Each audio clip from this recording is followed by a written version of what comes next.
Hi everyone, Stephanie here again for our Feature Friday. We're going live with you, Cordant Winery. We're going to be going over our next wine with our winemaker. So I'm going to go ahead. Diego, California. Riker, our winemaker, is up in Paso at the winery. So we figured out how to join forces this way. Hi Riker, good to see Uh, you. what's up? Happy Happy Friday. birthday. Yay! Hey, Yeah. Okay, everyone has to sing all together. Ready? No, I'm just kidding. I I, think everyone would get off. I I get know, something, right? so I'm not good at singing. Yeah, yeah. But Well, it's a good day to have a birthday when you're drinking wine at 1 p.m., right? So, oh, right? Yay! And it's a white wine. I will say, my family, my mom, we're all girls, sisters. She had a sister. Her sister had four girls. It like we all love white wine, and we joke around that we were always like raised on Chardonnay. So I was super excited when Corden came out with the first white wine and the resolution.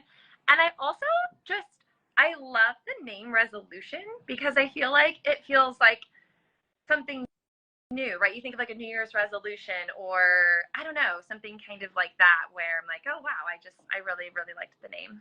yeah, and we always come out with this wine in the spring. It kind of is in line with the New Year's resolution. All of the new green is popping up, new life, new energies, all of that stuff. And so, this being, I think, the first white that we've included in a shipment, I was really kind of lobbying for that just because of all those reasons. Summer's right around the corner, things are up. I'm always reaching for white wine this time of year. Yeah, yeah, I love it. And it's perfect to celebrate on my actual birthday too, because it's a resolution. It's a new beginning. I'm excited. What does this next year hold for me? Another trip around the sun. My Yep. son, so cute. My older one, he's 3.5. Elijah. He's like, we want to decorate, and he wants balloons, and he wants dinosaur decorations, and he keeps asking me when we're gonna eat the cake. Uh, Hey, buddy, first I need to have some wine. how cute. Thank everyone who's been joining. Hi, Jessica. Hi, Belinda. We've got a bunch of people. And Great. So let's go ahead and dive in. You guys, like we said, the resolution right here, 2022. It's a blend, Riker. Do you want to get into telling us a little bit about the blend yeah, while we start to open? And then, of course, you guys have got all my fancy glasses, so we'll go over that next. yeah. So 2022 resolution. This resolution in general is a Southern Rhone-inspired white white blend. So it's sort of the sibling to Maniacal, which we tasted 2 weeks ago, right? Um, and uh, And so, yeah, I mean, in any given year, the blend kind of changes. This vintage happens to be primarily Viognier, a little bit of Grenache Blanc, a little bit of Roussanne, and a little bit of Picpoul. The previous vintage was the Vio and Grenache Blanc were switched. So it kind of depends on the vintage, kind of depends on like what the vintage is going to give us when it comes to the actual blending. I kind of go, yeah, it needs a little bit more of this, a little bit of less of that. But I think stylistically speaking, the wine is quite unique. We pick the grapes a lot earlier than other people, kind of in line with how we make the rest of our wines. It's more acid forward as a result. It's got a lot more freshness. However, the wine goes through 100% malolactic fermentation. So this is a new term that we haven't really talked about. During fermentation, you have a primary ferment and then a secondary ferment. The Oh, primary, for a white wine, maybe about 3 weeks. If we're lucky, maybe 4, maybe 5. And that's basically the yeast are consuming all of the sugars, converting it to alcohol, CO2, and heat. The CO2 and heat blow off, alcohol stays in the wine. Um, Malolactic fermentation is it's a secondary ferment that then can last up to, I mean, months sometimes, where it's actually lactobacillus. It's a bacteria that is consuming malic acid and converting it to lactic acid. So malic acid is, think of like a lemon. Lactic acid, think of yogurt, like Greek yogurt. They're both acidic. However, yogurt has that creaminess, right? And Yeah. so we pick the grapes early enough. We have a lot of acid. Some of it then gets converted into lactic acid. And so you still have freshness, but there's also a lot of mouthfeel. There's a lot of roundness. There's that creaminess and all of that. So I think in terms of like what the actual like style of the wine is, it's very similar to traditional Chardonnay from France. So still tart, still really fresh, but also really textured at the same time. Awesome. Well, I'm excited to pour it. I need to Yeah. try. So let's quickly go through the glasses before we dive into the grapes. Okay, so I pulled my smaller ones. I'm assuming those were the ones, but these are, so if I were to like pull something off of my shelf for a white wine, it would either be, again, like this type of one that's like my smaller white. I have a square. They're kind of tight.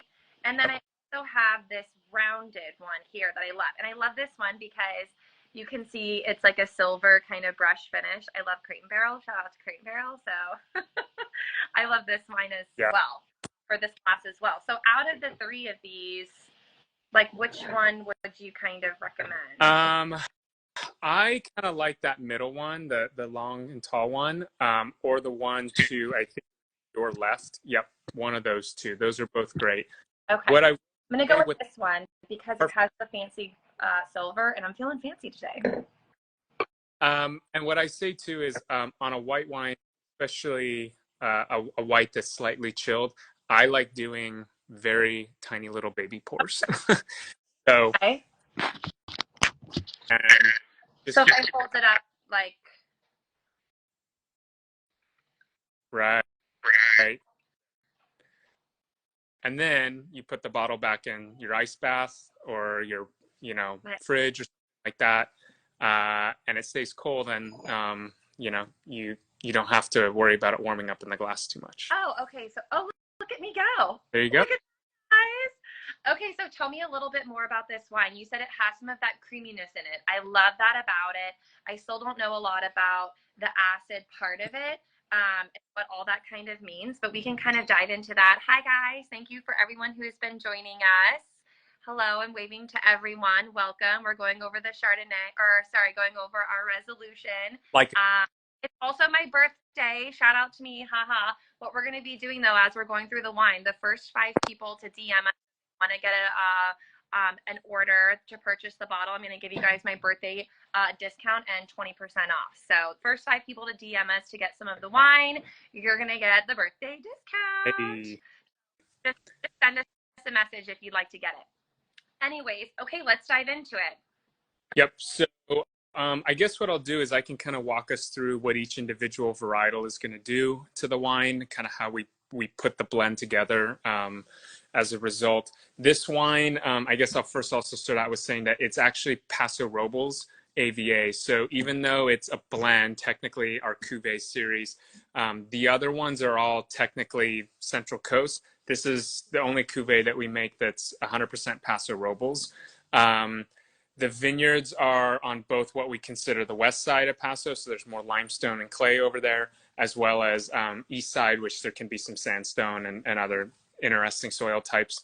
Hot days, cold nights. So as a result, the grapes always have a lot of fruitiness, or like a lot of fruity qualities to it. Southern Rhone varietals, for me, always bring kind of like tropical fruit notes. So you'll get that pineapple, papaya, sometimes some mango, and then as well, there's always like a spice characteristic. So if you think of like ginger or like honey or something like that, like honeysuckle, like a floral character, well, kind of orange blossom, honeysuckle, jasmine flower, sometimes like that. So that's kind of in the ballpark of what we're trying to do. They're always very pretty wines as a result. Viognier is probably the prettiest of all the varietals, and it's really known for its floral component. They always have kind of it's from a chemical called a terpene, but it will always give you kind of a rose petal or like a lychee characteristic.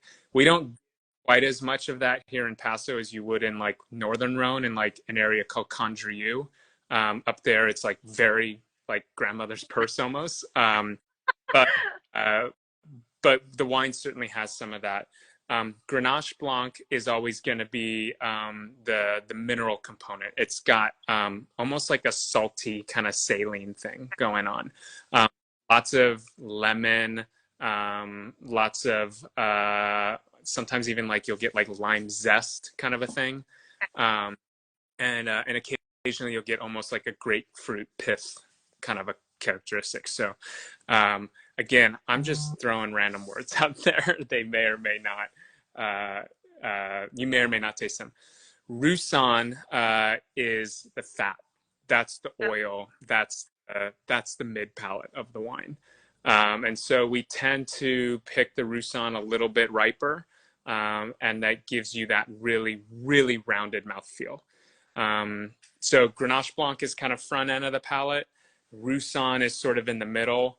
And then Viognier also, I didn't mention it, but Viognier tends to have what's called a phenolic bitterness. There's almost, remember tannin in red wine, there's almost a chalky thing, right? Yeah, a little Yep. bit. I like. Okay. Yeah. And whenever you're doing a white, what kind of makes it more of that like, I guess this part of it was the idea for this wine to be a little bit more like rounded and full, or sometimes I feel like white wines can be like tart, or like, I don't know, some people are like buttery and oaky, or like tart, or I don't know, like where does this, what was the inspiration for this particular wine as far as then the taste and what we're going through, what you wanted from the Roussanne, I guess, because that would be the center, those flavors when someone says it's buttery or. Yeah. It's, I would say it's round. It's like round in the palate. I don't know if it's necessarily buttery. Like we get more like pure butter in some Chardonnays for sure. I mean, the inspiration was like the Southern Rhone. Like this is kind of the style of wines that they make down there. And to be, I'll say it's kind of like a red wine drinker's white wine. So that textural component, sometimes you'll miss that in a white wine. Um, but, and I want there to be that kind of structure on the back end and the roundedness, but like I can't stand wine without acid. So, And uh, what? what is acid? Yeah, because sometimes I feel like when people say acid or it's acidic or something, I think like acid, like ugh, Yeah, like. I should say the tartness. Yeah, I Okay. always like the technical term, but it's like that fresh, that brightness on the palate. That's Oh, acid. okay, It's got it. like So you wanted that, yeah. but then have some of the texture, which would be like the tannin, right? Yeah. Kind of like the. So the only thing is that there's not actually tannin in white wine because tannin is coming from skin contact. That's coming from fermenting juice on the skin. So the way we get that is by working the press. So the grapes are all direct press, meaning they're picked, and then we load them straight into the press, whole bunches and everything. The press is has a bladder that then fills with air and pushes the Wow. against like a drain, like a sieve on the back end, and that squeezes the juice. The press also rotates, and so you can program it, which I do. We'll program it based on the varietal to tumble more or tumble less, and that's what kind of macerates the skin. So Viognier, which is known for having that bitterness, I don't want it to tumble a lot. I just want to press it very lightly Okay. and much bitterness in the wine. Whereas Roussanne, we can tumble it a little bit more. Picpoul, we can tumble it a little bit more as well. Wow. Wow. So you're doing each of the grapes Yeah, they're all separately. picked separately because so Viognier and Roussanne tend to come in the earliest. Grenache Blanc is kind of in the middle, and then Picpoul tends to ripen pretty late. Got it. Okay. So then they're picked at different times. So they're going through the press or the tumbling all separately. They go into their own barrels. So there's Yep. no Yep. fermentation. Correct. And I should specify. There's occasionally co-ferments. It depends on the vintage. So I kind of know that the wine's all going to the same place eventually. Um, but it's all done in mostly neutral puncheons, so large format barrels, 500 liters. They've been used many times before, so there's no oak flavor. I mean, I think there is a place for some oak in white wines, certain white wines. This one is not really one that I'm a fan of new oak on. So we just do neutral barrels with this. This last week we talked about kind of the oak barrels and different types, and the new oak, meaning that it's the first time it's being used, so there's no other it's been through no other fermentation or aging processes. Yeah. And then neutral oak would basically be like they've been used in the aging process for other wines and we're reusing it again, so they get less of that. Correct. Okay. Yep. Yeah. Okay. Very cool. So then tell me a little bit about the Pickpool. Oh yeah. So that was the one I missed. So Pickpool, it's a bit of a buzzy varietal right now. A lot of people, a lot of winemakers are getting excited about it, particularly in a hot climate like we have here in Paso, because it's a late ripening varietal. So in hot years, it tends to do quite well. It's got a big berry, so you can have really good yields in the wine. And it's ripping high acid, like really, really high acid, which we always are looking for more and more of that. That is like pure brightness and freshness in the wine. So just 10%, like it changes everything. So, like when someone says this wine is bright, is it a taste? Is it smell? Or what makes a wine bright? I think it's taste. Yeah. For me, like the structural component is always attributed to acid. If it has more acid, it tends to be brighter. It tends to be fresher. It also ages better. Acid is a preservative, essentially. You think of like pickles, that's all acetic acid. Yeah. We are mostly with, with like lactic acid in this case. There's citric acid, there's tartaric acid. There's all different types of acid that kind of come together to give you that freshness for sure. Yeah. Okay. So then aging wise, how long does this type of wine stay good on your shelf? Whether it's, like we said, I don't have a wine cellar. I also don't have the little wine cooler. I just have my fridge. Do I put it in the fridge right away and that's where I store it? Do I keep it just kind of on my counter where I'm at for now? Or how long would you say does it stay good? And then when would you opt to open it and drink it? Yeah, I mean, real quick, hi everyone who's been joining us. I'll drop comments. I've been dropping little comments. We're talking about our 2022 resolution. It's a white blend. And today's my birthday. We're celebrating. Yay! And so I'm doing 20% off to the first 5 people who want to place an order of our new white wine. So drop us a DM in our messages. We'll send it out to you and you will get the birthday discount. But hurry up because there's only going to be 4 or 5 people. So yeah, I mean, I think in terms of storage, like kind of the similar thing as a red wine. If you have a wine fridge or something with temperature control, I think that's always the best option. If you don't have that, like I've said, in a place that doesn't see a lot of temperature fluctuation, that's always really important too. So like a closet sometimes is good. Okay, yeah. Bed is good. Garage, not so good.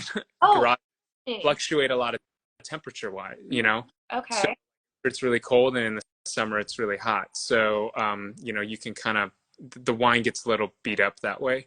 So that's what I would say in terms of storage. In terms of ageability, we've only been making this wine, not too long. So we haven't really had the chance to see kind of what the legs are like in it. Just to be on the conservative side, I'll say 3 to 5 years. It's definitely built to be more of a fresh drinker, kind of a younger wine. That being said, like moving forward with the coming vintages of 23, which is phenomenal vintage. We don't know what 24 is going to look like yet, but definitely building the wine to be a little bit more age Yeah. worthy. Um, and so, yeah, from there, these varietals can do this kind of interesting thing where like between 4 and 7 years, they kind of shut down a little bit. And then 7 years in, like they come back to life. Like the Wow. bottle all of a sudden come back to life. It's I so feel interesting. like I go through dormant phases in my life. Yeah. Like I have my babies, I have a 3.5, I had a 2-year-old, and I went dormant for a while. And now I feel like, oh yeah, I'm coming back to life. Yeah, sure. Yeah, and so it's always interesting to kind of pop them like throughout their life and just see where they're at, and like you might sometimes go, oh man, what happened to the wine? And then you open it 2 years later and you're like, wait, I remember this being terrible, and it's great. you know? Cool. So you should get like a couple and then kind of time out when you open it. Yeah, That would be a super fun idea. yeah. Like if you're really into wine, like I always say, like at least buy 2 bottles of the same wine. Open one, couple weeks after you buy it or whatever, and then open one, later on down the road, and just to see how they do, how you kind of discover something new with them. It makes it kind of fun. So Oh my yeah, gosh, I should totally do that for my they, birthday because it's like a resolution, or even for like the new year, get a bottle. And for everyone who's just tuning in, we're going over our 2022 resolution. It's about like in the springtime, new beginnings, freshness, things are budding.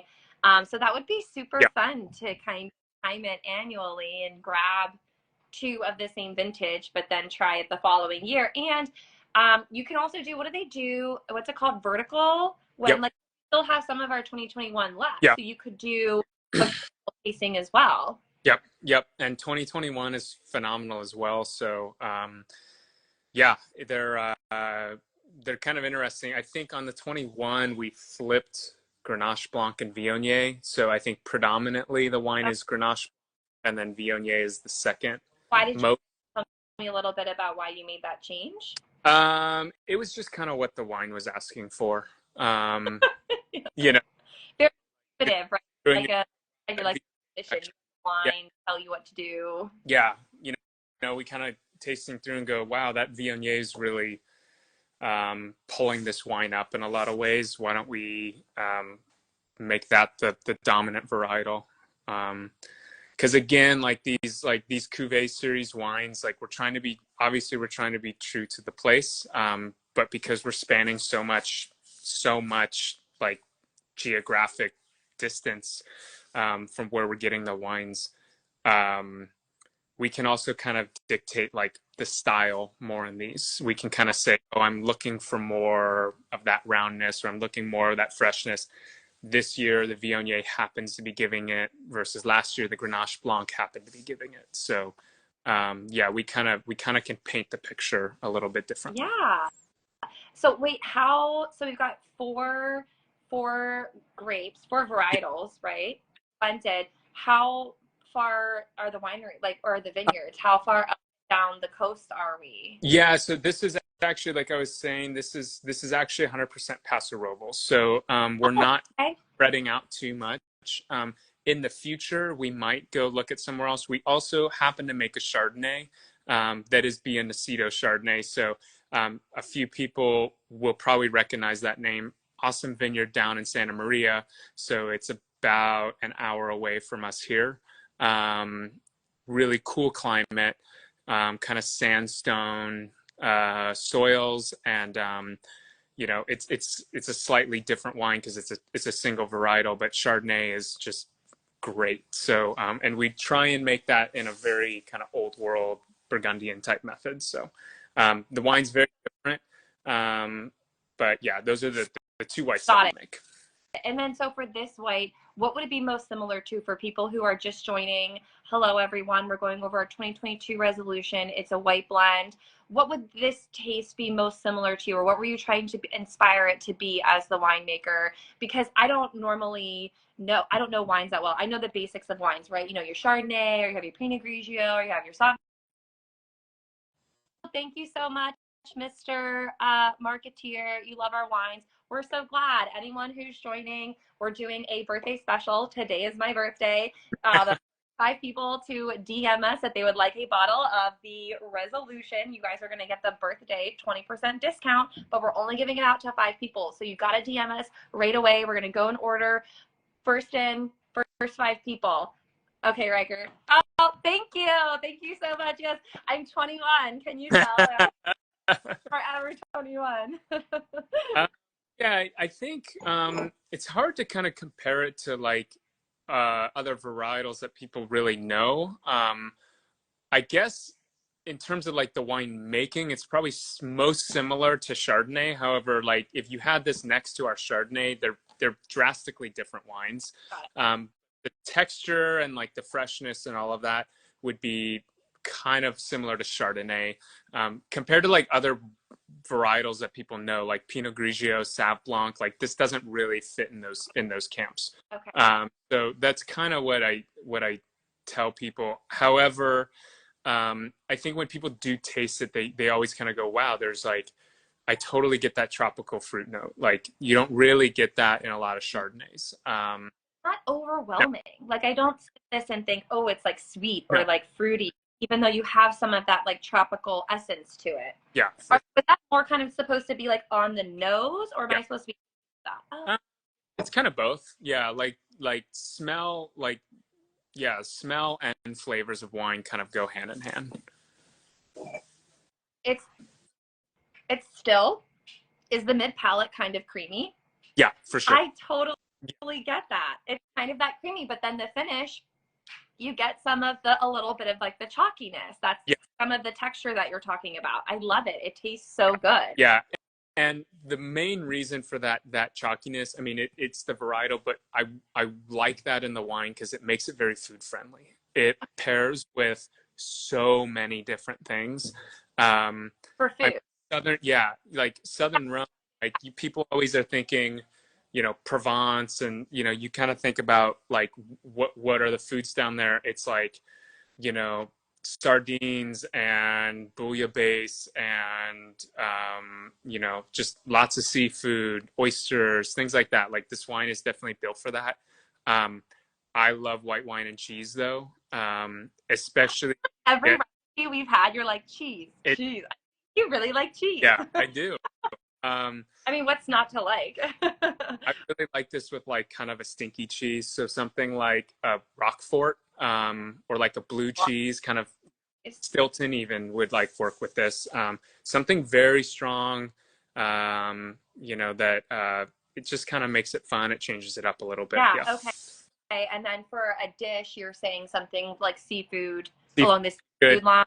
Perfect for your shrimp scampi that you mentioned last week. Yeah, Yeah. scampi. I also love oysters. This Yeah. would be good with oysters. Yeah. You said, what's With the other thing that you said? Like not sardines, but okay, so sardines, or no, yeah. anchovies or salad. What are sardines? But they're kind of similar. Bigger than an anchovy. Really good for you. Lots of omega-3s, lots of omega-6s. Delicious. Really tiny, so you don't Yeah, know it's. yeah. I love them. I'll put them on a cracker or bread, just in a salad like that. Yeah, so tasty. Bouillabaisse. So it's like it's like a southern, or it's like a provincial fish stew kind of a thing, like tomato-based fish stew. Yeah. Oh, Uh, interesting. Okay, so you would pair that with this. yeah, Okay, so I'll have to look up a recipe for that. For those of you who have not subscribed to our email list, I just send out a week. I'll send out a weekly highlight of what's happening right now. This video will also be uploaded to our YouTube channel, but then I also include a fun recipe and how to make it and pair it with this. So if you don't subscribe, you should. Again, you can also DM us. You guys can email us info@cordantwinery.com. You can also call the tasting room. Riker's there right now. If you want to order a couple, go ahead. It's super fantastic that we want to be mindful of our time. We're only here for 30 minutes. We've got about a minute left. Is there anything as the winemaker you want to leave us with this wine? buy it. It's a perfect time to start white wine. Yeah, I mean the vintage. I had mentioned last week, like 22 vintage was a difficult vintage for everybody in California. This is kind of the second wine that we've released from 22. It's drinking great. It's got everything that we want in it. Perfect for, the change of seasons. So Awesome. yeah. Well, great. Well, fantastic. It was great to see you as You always. I hope too. you have a fantastic Friday. I hope everyone Yeah. else have a fantastic Friday. Thank you for tuning in. Again, look for the email. We'll send out the highlights if you're a Cliff Note person like me. If you want to watch the full thing from start to finish as we go through each of the grapes and really talk about the wine, you can see that on our YouTube channel. I guess that's it, guys. Thank you so much, Riker. It was always great to see you. Yeah. Happy Cheers. birthday. Cheers. Cheers. Thank you. Yeah, I'm going to go enjoy some wine while my kids are napping. There you go. Bye. All right. Bye, Steph. Bye, Riker. Later.